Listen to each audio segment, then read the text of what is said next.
Hello అందరికీ welcome back to my channel SBHD Vizag.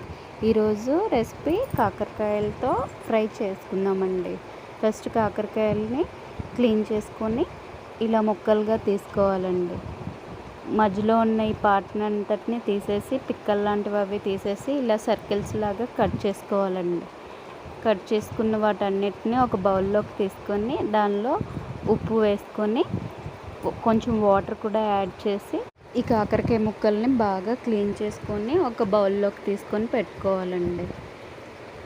ఈ బౌల్లోకి తీసుకున్నాక ఈ బౌల్లో తీసుకున్న ముక్కలన్నిటినీ ఉప్పు, కారం, పసుపు, గరం మసాలా, ధనియాల పొడి, అల్లం వెల్లుల్లి పేస్టు, 2 స్పూన్ల శనగపిండి, 2 స్పూన్ల వరిపిండి వేసి బాగా మిక్స్ చేసుకోవాలండి.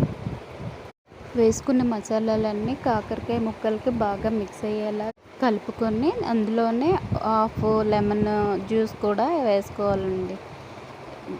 దీన్ని ఇప్పుడు స్టవ్ వెలిగించి ప్యాన్ పెట్టుకొని మనకి డీప్ ఫ్రైకి సరిపడా ఆయిల్ వేసుకొని దాన్ని బాగా మరిగినాక ఈ ముందుగా కలుపుకున్నాం కదండి ఆ ముక్కలని ఆయిల్లో డీప్ ఫ్రై చేసుకొని గోల్డెన్ బ్రౌన్ కలర్ వచ్చేదాకా కూడా మనం ఫ్రై చేసుకోవాలండి. విడివిడిగా వేసామంటే ముక్కలు మనకి అంటుకోకుండా నీట్గా వస్తాయండి. ఫ్రై అనేది బాగా క్రిస్పీగా అవుతుంది, చాలా టేస్టీగా కూడా ఉంటుంది.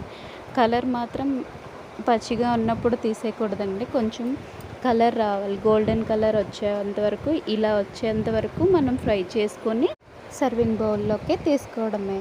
మీకు కూడా ఈ వీడియో నచ్చిందా? అయితే లేట్ ఎందుకు, లైక్ చేయండి, షేర్ చేయండి, సబ్స్క్రైబ్ చేయండి.